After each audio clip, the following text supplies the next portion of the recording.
Namaskar and good afternoon. After that very energetic STPI awards ceremony, we now dive into the second session of the second day.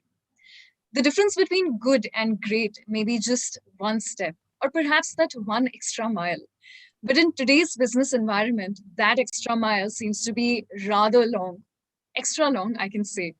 Can we still be versatile and energetic in a VUCA environment? Now, all of the market's volatilities are always ready to take us down. There's uncertainty because, unlike the movies, real life cannot be predicted by looking into a crystal ball. Too many factors which need to be aligned, and the equation seems to be getting complex every day. And of course, most things that we as entrepreneurs do are a shot in the dark. So, VUCA signifying volatile, uncertain, complex, and ambiguous. Our next guest, ladies and gentlemen, is going to talk about precisely this. Can we be agile in a VUCA environment? To tell you a little about him, he's been playing a lead role in an amazing startup as it attempts to scale new heights every day.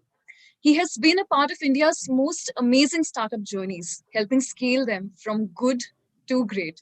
And perhaps that is the distance that we are going to cover today, from good to great. Currently, he's the COO of SWIGGY, and before his stint with Swiggy, he was at Procter and Gamble in various roles. He studied the market, he's seen it grow and change. He started with Procter and Gamble as an account manager in 1998, where he managed the sales territory. He's been a project manager looking after trade for Ariel, Gain, and the wholesale channel. To the team leader in Thailand, with several steps in between, of course, and to associate director in Singapore, with several other steps in between, to the managing director in Kenya. And now finally, he is with Swiggy, where he's the COO. Ladies and gentlemen, please put your hands together for Mr. Vivek Sunder, who's going to be talking to us about being agile in a VUCA environment. Over to you, sir. Thank you, Niharika. Thank you for the journey about my history. I was starting to remember my history. In fact, some of my history also does take me to Chandigarh. I would have gladly loved to do this meeting face to face. I've started traveling, so maybe the next time we should probably meet face to face. But I wanted to thank Tycon for inviting me. I think the topic that we chose is evergreen, but I think that it takes a special meaning in this world of COVID and post-COVID era. So I just wanted to share some learnings. We've actually we made more mistakes in the last year than we've actually had successes, but I think it's something which we look back upon as a good year now that it's over. Half of it is because it's over, so we're thinking it's thank God it's over. But I also think that we have actually come out of the pandemic as a better company, both measured financially as well as in other ways. And I wanted to just share that journey. So let me start by essentially saying, what is VUCA? I mean, as Niharika said, it's volatile, it's uncertain, it's complex and ambiguous. Obviously, we know all of that. We also know that it's getting even more volatile, uncertain, complex, and ambiguous because of a bunch of factors. The impact of social, the impact of technology makes it even more so. I mean, cycles are changing, cycles are shrinking. So in that sense, I wanted to basically do three things. Just talk a little bit about Swiggy's journey up until exactly a year ago, actually. What is today? Today is 19th. I think 19th of March 2020. Some of us will remember the famous Janta Curfew announcement. I think it was exactly a year ago that we heard about Janta Curfew because of this weird sort of disease. And of course, since then, most of our lives have been turned upside down. So it's funny to actually have a conversation with you exactly a year after the pandemic. So I'm going to give a little bit of a background. That's step one. Then I'm going to talk a little bit about how the pandemic affected us. Like many businesses, the pandemic affected them in small measure or large measure. There was nobody who was unaffected. What were our reactions to it? How did we cope? What have we done post the event, now that we are sort of seeing the back of the pandemic? And what therefore have been the key learnings or the insights that we have gleaned through this experience is what I wanted to bring to life. Hopefully it's of use to you. I'd love to take questions. If I was face to face, I would have actually enjoyed the questions. I know that it's a little hard to handle questions in this format, but if there is even a way in which we can get some questions, I would love to have that. So history, we started in Bangalore as a company back in 2014. It's an important point to note that we were not the first company.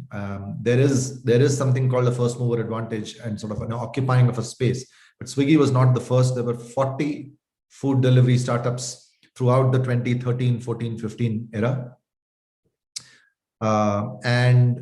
And so I think that the fact that we were not number one at that point of time, we were number 5 or 6 or something. Many people said, look, if you're not number one, and there were some much bigger players back then, it's just going to be a very quick journey for you to just get either burn out or basically get merged or get bought over and stuff like that. But I think while there is an advantage to first mover, there is also an advantage if you actually learn from what other people have done or not done and see if actually there's a way in which you can solve the consumer's problems a little bit better. So I think we're lucky that our founders and the early employees saw that niche back in 2014. But despite us being a super startup and fast and everything else that you would imagine from a startup, the first 6 months were not fast at all. They were actually stuck in one locality of Bangalore. For those of you who are familiar with Bangalore, it was in Koramangala. And we started with 3 delivery partners. And for 6 months, we were basically operating just in Koramangala, just trying to solve the problems and understand what consumer problems are, what restaurant problems are, and what the delivery partners' problems are, and trying to solve them. Now, and back then, we also didn't have the ability to spend lots of money building fancy apps. Actually, we used to operate on WhatsApp almost for the first 6 months. And this is something which most people don't know. They think that, we've got, ton loads of money and ton loads of people and everything can be just done. For the first 6 months, we were just literally operating on WhatsApp, 3 WhatsApps, right? Delivery guy, consumer, as well as the restaurant partner.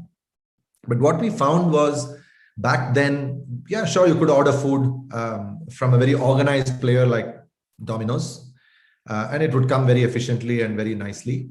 But it was only one cuisine. And we all know that pizza alone is not going to satisfy this country of ours. Or we could order from the great variety of restaurants that are out there. But then once you order from those restaurants, first of all, not every restaurant was doing food delivery.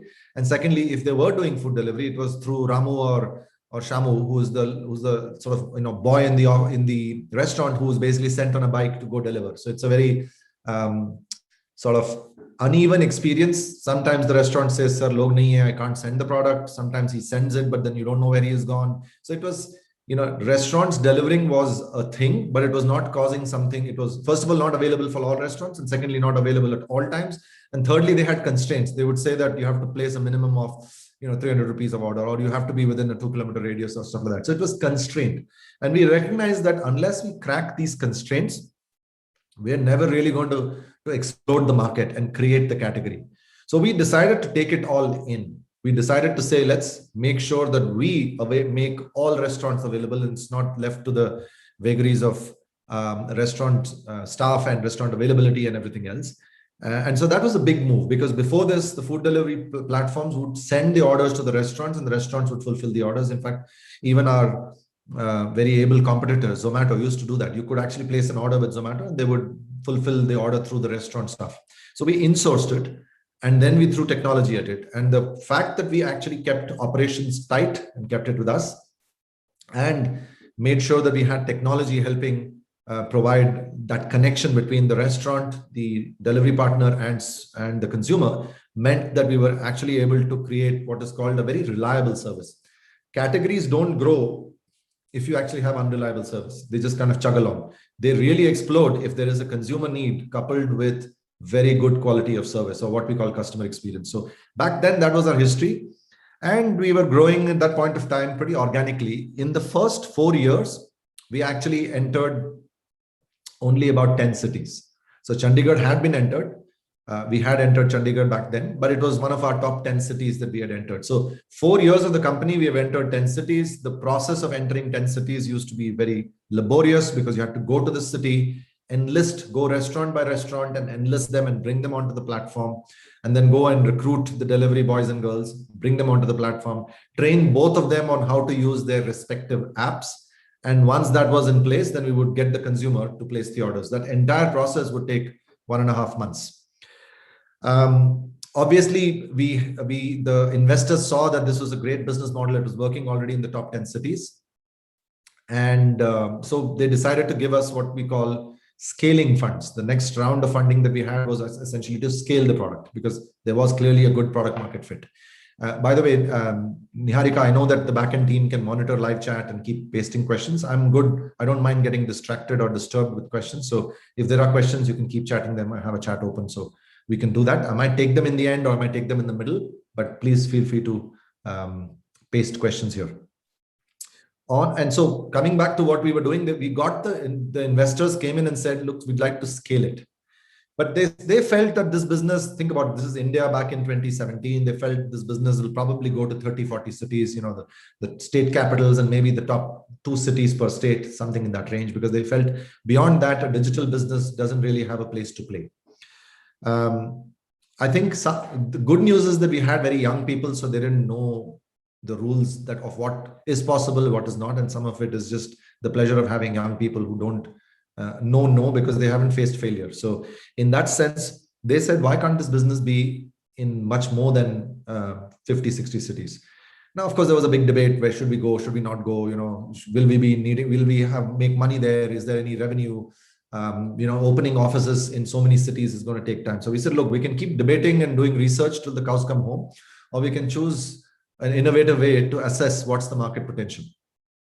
So we did 3 things. 1, we downloaded the list of cities from which consumers had already downloaded the app. Back then, if you downloaded an app from a city where we didn't exist, like some of you are in Chandigarh. So if you downloaded an app from, let's say, Patiala, where we didn't exist, you would see a banner that says not serving you today, which was essentially what is called a banner, right? Which says we don't serve you. But we know that the person has tried to open the app from Patiala, right? So we asked the team, can you tell us in the last 4 years, how many people have opened the app, registered and tried to purchase, but can't purchase, of course, because we don't operate there. And what does that look like in terms of the number of cities? So what we found was that we had actually had downloads from over 800 cities of India.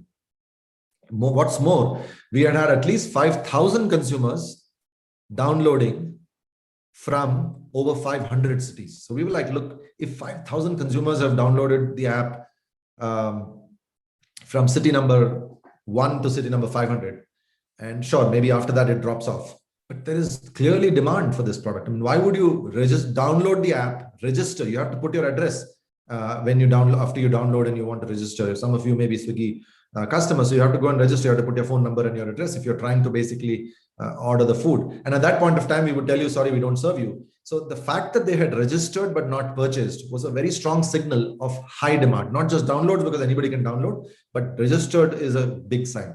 So we found out these 500 cities, people still said, yeah, but they may be doing it out of curiosity. Maybe they don't want to enter. So we said, okay, let's look at another data set. And the other data set we looked at was how many cities actually had meaningful penetration of washing machine brands and showrooms, right? Not just washing machines being sold, but washing machine showrooms. Now, why washing machines? We could have chosen car, we could have chosen, if we were looking for income alone, we could have chosen anything. But what we chose was washing machines, because washing machines shows 2 things. 1, it signals that the family has disposable income. And second, it signals that it's willing to exchange some of that disposable income for relief for the primary cook of the family, or the primary sort of homemaker of the family, which tends to be the wife or the housewife, right? In most of the cities of India. So if you have a family with money but has gone and bought a gold necklace, that doesn't really signify anything about what their preferences are for labor saving. But if they have also bought a washing machine, that means they're trying to give labor saving devices for the person who works hardest in the home, which is the homemaker. And one of Swiggy's use cases is that, of course, sometimes we want to eat out. Sometimes we want to give mom a break or the housewife a break. And so this is a good symbol that, there is demand here because these people have the right demographics. And by that, I meant even the socioeconomic system. So we said, okay, there are at least 500 cities where washing machines are meaningfully penetrated. The third data set we used was to look for how many cities of India have attached to at least one major college. Because, of course, most of us who have worked in college will know that we are always if you've studied in college or stayed in a hostel, what are the facts? You're young, you're not going to have a problem with technology. You're always hungry. And that's why there's a need. You're perpetually hungry and you have a large appetite. And number 3, you usually have a shit mess, right? So you have a desire to go and eat in a restaurant because the mess is not going to be great. And you're not living with your family most of the time. So we said, let's look at colleges. And we again found that over 500 cities had meaningful colleges. So we said, look, there is too much of evidence, so let's go. But of course, people said, oh, how will we go? And it's going to be still expensive and all of that. So we said, look, we can keep debating. So let's do the following. We're going to take city number 51, 101, 151, 201, 251, and so on till 500 cities, right? So you're literally not choosing all 500 cities. You're just choosing 8 cities between 50 and 500, right? And you're essentially launching there. And when you launch, if we find that the business is really bad and there's no demand in city number 251, sure, then we'll stop at 250. If we find that there's business up until 451, fine, we'll stop at 450, right? Because beyond that, there is no scope. So we just use that. In 3 months, we opened these 8 cities. We found that there was fantastic demand everywhere. And we said, guys, there is so much of evidence, let's just go. And then we went in a very sort of scaled manner. We actually used students, we used outsourced parties, we pretty much used consumers to tell us, like, for example, I mean, since we are speaking to the Punjab Haryana region, there were cities in Punjab and Haryana, for example, that nobody here knew which are the best restaurants there. But we just asked the consumers. We said, hey, which restaurants do you think we should onboard when we come to your city? And consumers told us. And so we just said, great, we've got market research happening in 500 cities. Consumers are telling us which cities to go into. So we just actually sat here and we called the restaurants and asked them to onboard, because by then Swiggy as a brand, advertising on IPL, etc., had been built up. So we actually scaled the last 300 cities out of the 550 that we are present in without ever visiting the city. Nobody from Swiggy has ever visited the last 400 cities that actually operate with Swiggy today. That's just unbelievable for a company that actually has fleet on the ground, offices on the ground and stuff like that. We've never visited that city. It was all done digitally. It was all done through consumers telling us and delivery partners telling us. So I think the reason this background is important is, of course, because that is the story of how Swiggy was built. But also some of these insights will be useful for us when we had to deal with the VUCA world. And I'll sort of reference that when we actually get to what happened. Fast forward to the event. And what was the event? The event was, of course, a virus that we all hoped was only going to be in China and never going to come to India, but it eventually did come. And when it came in a big way, of course, given how we live in a populations being so tightly, densely packed together. Clearly, it was a major pandemic. The government announced a shutdown, and the shutdown was so severe. In fact, most people say the Indian shutdown or lockdown was amongst the most severe in the world. And as a consequence, what happened? Restaurants shut in most cities. I'm sure you would have in Chandigarh never seen a lot of restaurants opening up. In fact, they shut because nobody was allowed to go there, and they shut also because some of their staff went back home. Right? Or their staff were not allowed to operate. They also shut because their raw material supplies were completely squeezed. They were not getting raw material in terms of rice and staples and fruits and vegetables and stuff like that. So when we had a business which was nice and humming back in March of 2020, exactly a year ago, and suddenly one fine day it shuts to zero. This is not a kind of business forecast that anybody has planned for. We're literally down to zero. In fact, one of the days when the actual major curfew did happen, Janta curfew, we actually did almost zero business, right? Because pretty much everything was shut. And we also didn't know when it'll open and all of that. So we have all of these offices, we have all of these people on our rolls, we're paying them salaries, and suddenly our revenues is down to zero. We also don't have consumers willing to order because there was a massive fear that you'll get COVID through either the food or the packaging of the food or the delivery guy or girl who comes to deliver you home. So if you have 3 places from which you could get COVID, and that is the fear, there is very little chance people will order in. So even when restaurants did open, there was very little food ordering. So that was the event that we had. Now, what did we do? We said, look, this is too big an event for us to even think and rationally do any planning. So let's focus on what we need to focus on. What is the first thing we wanted to do is we wanted to make sure that all of our people, the people that we sort of deal with, are in good shape. So we basically shut all our offices, gave them the means to work from home. For most of our call center staff means we had to send hardware devices to their homes so that they could actually take the phone calls because their homes are not built for work from home. They're not, upper end white collar workers who had a work from home setup and stuff like that. So we actually enabled our people to stay safe, stay at home, and be able to still work. We also made sure that our medical policies, etc., all were in a way in which if there was any problem for them or their families, that COVID will be covered in there, and made sure that all of our connections with medical policies, both for our own people as well as for our delivery partners, were updated to include COVID support. We also gave, PPEs and masks and all of those things that were needed for the frontline staff, which included delivery boys and girls, but also some of our people who had to go out and go to offices. We also decided to invest in helping. So, by the way, we were for Ds in many cities when we were shut. Normally, the delivery partners earn when they actually do the work. It's a sort of a gig economy. They come into work, and on the basis of the amount of work they do, they get paid. But here, there is no fault of the D that the city is shut, right? Because 200 cities, the government said, we don't want you to do food delivery. So if the government has said, we don't want you to do food delivery, we can't operate. So when we can't operate, the D can't earn a single pie because we can't operate. So therefore, we decided to go hard at creating new ways in which we will run our business. So we ran our business by basically saying we will deliver anything. So we delivered grocery, non-prescription pharmaceuticals. We delivered meat. We delivered pretty much anything under the sun. We were delivering art to artists. We were delivering school books to school kids. During that point of time, we said anything the government says is allowed to be delivered at home, we will deliver. And that's what we shifted our delivery partners to do.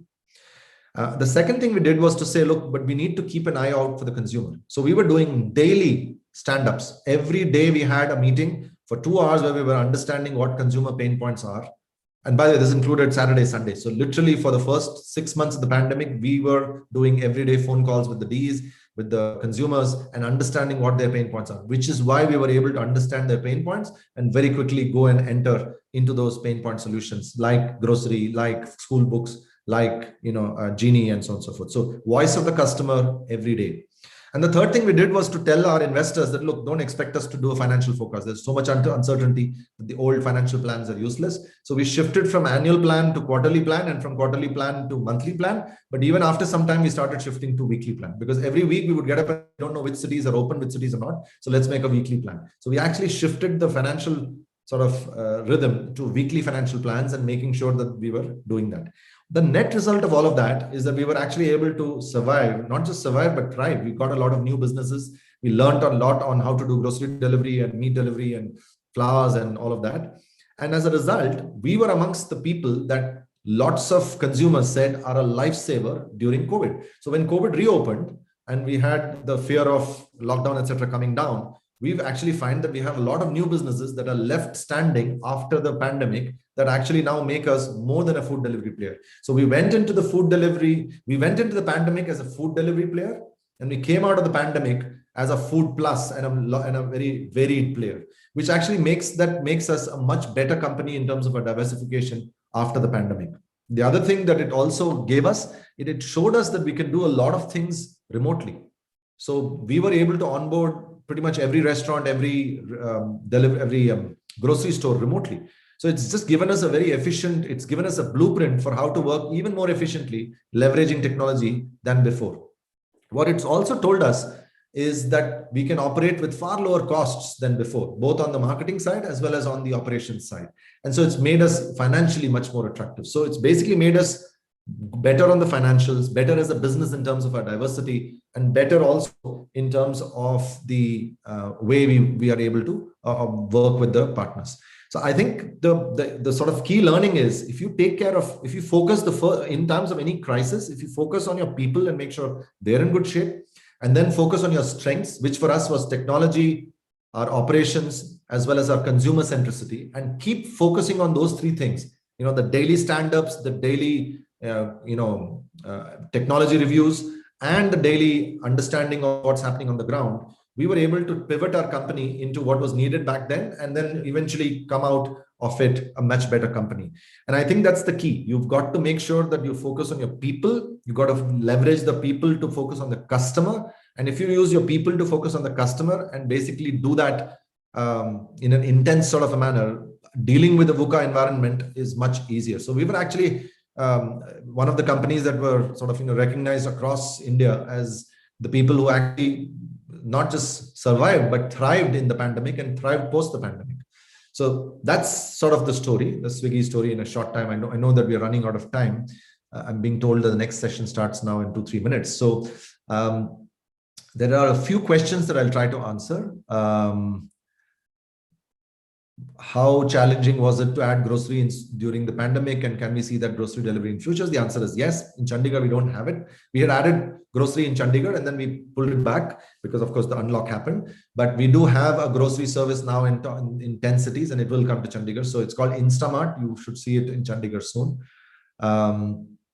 Next question is, as a food giant, do you have fear that self-cooking habits people have developed post-lockdown will...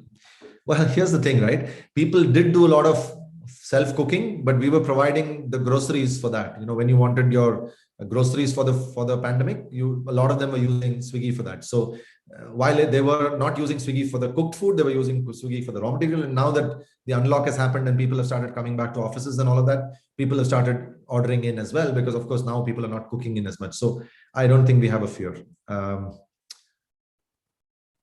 There's another question, which is, how do you manage revenue and customer satisfaction during pandemic? I think this is the point which we talked about.